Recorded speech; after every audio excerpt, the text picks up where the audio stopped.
Hello दोस्तों, आप हैं ऑनलाइन जीके मंच यूट्यूब चैनल में। दोस्तों, इस वीडियो में जीके के 25 काफ़ी ही इम्पोर्टेंट क्वेश्चंस हैं, तो आप पूरा वीडियो देखें बिना स्किप किए। और दोस्तों, ये जितने भी क्वेश्चंस हैं ये आपके आने वाले जो भी एग्ज़ाम हैं, जैसे कि एसएससी, एनटीपीसी या फिर स्टेट्स लेवल के जो भी एग्ज़ाम हैं, उनके लिए काफ़ी इम्पोर्टेंट हैं। तो आप पूरा वीडियो देखें। तो चलिए दोस्तों, शुरू करते हैं आज का वीडियो। सदाबहार वनों का दूसरा नाम क्या है? तो ये जो सदाबहार वन होते हैं, इन्हें हम उष्णकटिबंधीय वन भी कहते हैं। ठीक है, ये जो सदाबहार वन है, इनका नाम इसलिए पड़ा क्योंकि ऐसे जो वन होते हैं, जो उष्णकटिबंधीय वन होते हैं, उनमें सालों भर वर्षा होती है, जिसके कारण यहाँ के जो वन होते हैं हमेशा हरे भरे रहते हैं।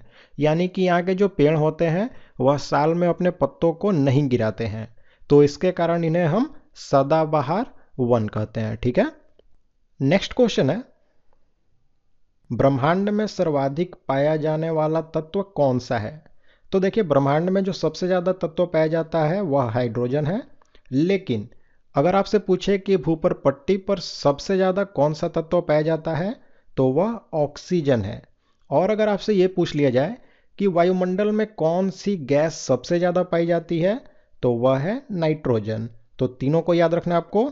ब्रह्मांड में हाइड्रोजन सबसे ज़्यादा पाया जाता है, भूपर पट्टी पर ऑक्सीजन, और वायुमंडल में नाइट्रोजन। ठीक है, अगला सवाल है दोस्तों, अकबरनामा किसने लिखा था? तो ये जो अकबरनामा पुस्तक है, इसको लिखा गया था अबुल फजल के द्वारा। ठीक है, ये जो अबुल फजल है, यह फैजी जो है, जो कि अकबर के दरबार का राजकवि था, उसी का बड़ा भाई था अबुल फजल।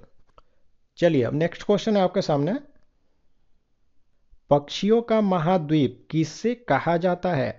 पक्षियों का महाद्वीप किस महाद्वीप को हम कहते हैं? तो वह जो महाद्वीप है उसका नाम है दक्षिण अमेरिका। तो ऑप्शन डी राइट आंसर है।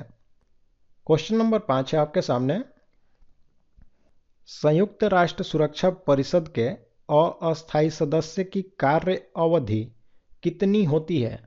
तो जो अस्थायी सदस्य हैं, इनकी जो कार्य अवधि है वह 2 वर्ष की होती है। तो ऑप्शन बी राइट आंसर होगा। और ये जो संयुक्त राष्ट्र सुरक्षा परिषद है, इसमें 10 अस्थायी सदस्य होते हैं और 5 जो हैं वह अस्थायी सदस्य हैं।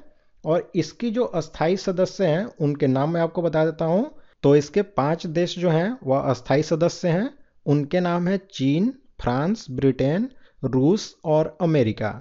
तो इन 5 का नाम आपको याद रखना है कि ये संयुक्त राष्ट्र सुरक्षा परिषद के अस्थायी सदस्य हैं।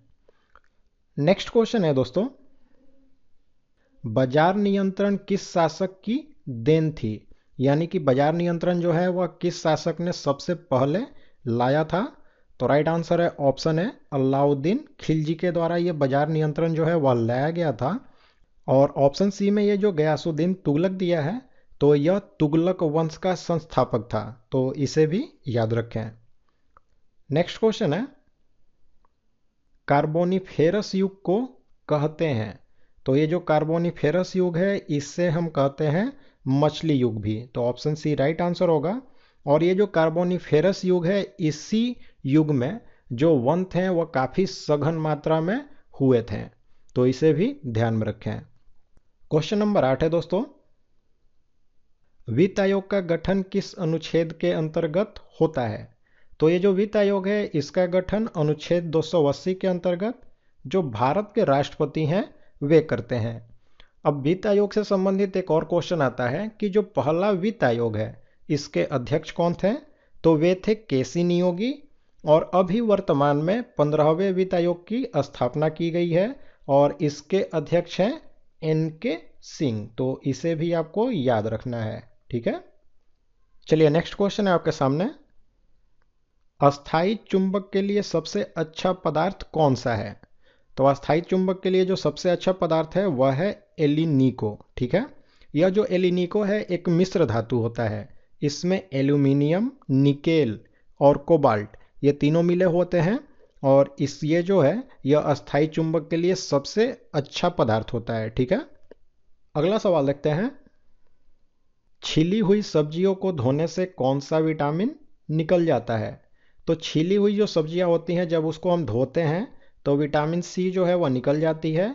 ऐसा इसलिए कि विटामिन सी और विटामिन बी जो है यह पानी में घुलनशील होती है, तो इसके कारण यह पानी में घुल करके विटामिन सी जो है वह निकल जाती है। और यह जो विटामिन सी है इसको जब हम गर्म करते हैं तब भी यह नष्ट होता है। तो सवाल इस तरह से भी आता है कि कौन सा विटामिन जो है जब भोजन को हम गर्म करते हैं तो वह नष्ट हो जाता है, तो वह भी विटामिन सी ही है। ठीक है। अगला सवाल है दोस्तों, नीति आयोग का पदेन अध्यक्ष कौन होता है?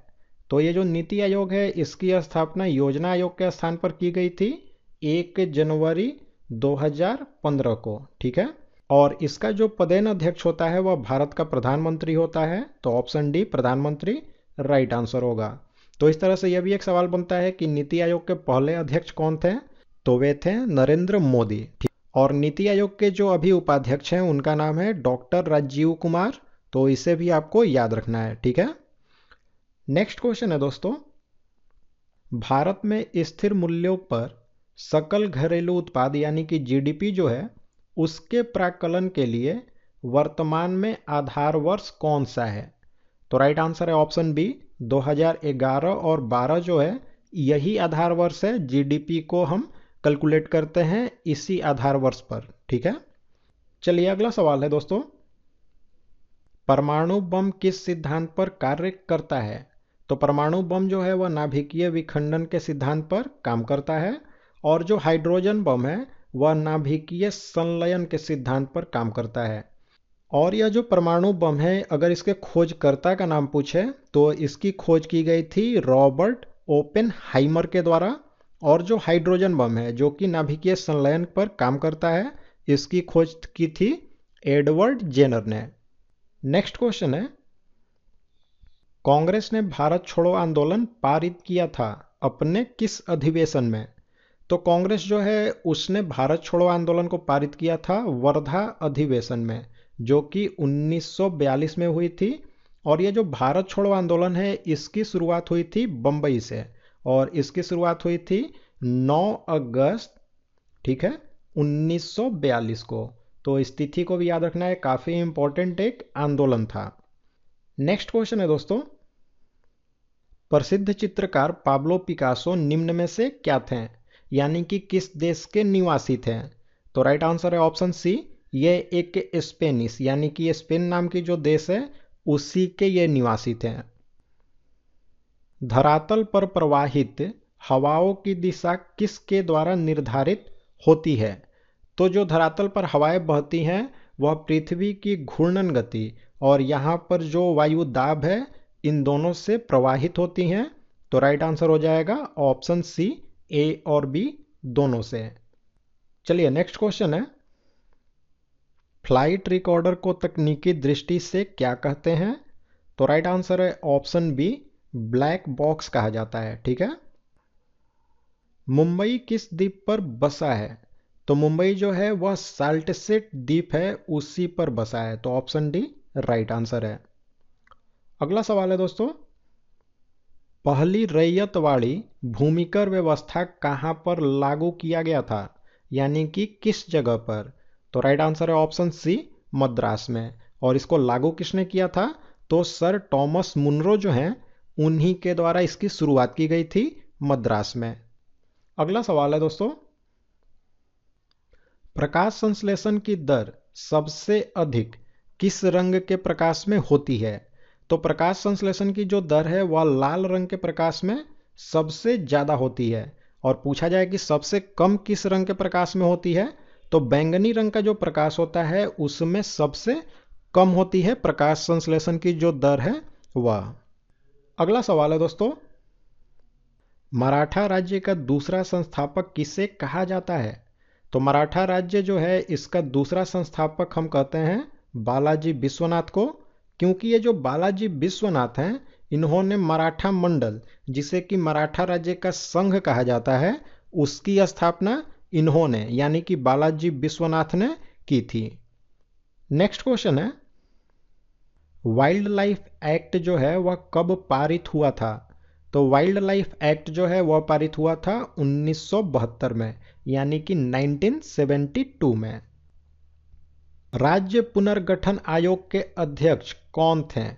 तो ये जो राज्य पुनर्गठन आयोग है इसकी स्थापना हुई थी जुलाई 1956 को, ठीक है।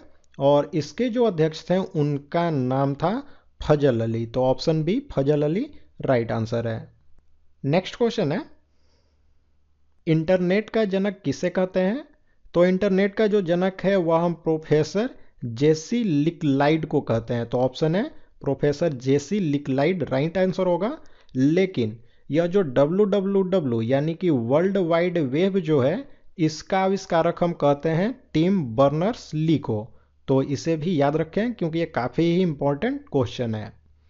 तो दोस्तों इस वीडियो में हमने जीके के 25 काफ़ी ही इंपॉर्टेंट क्वेश्चंस को देखा। तो अब आप लाइक और कमेंट करके हमें बताएं कि आपको ये वीडियो कैसा लगा और अपने दोस्तों के साथ ज़्यादा से ज़्यादा शेयर करें।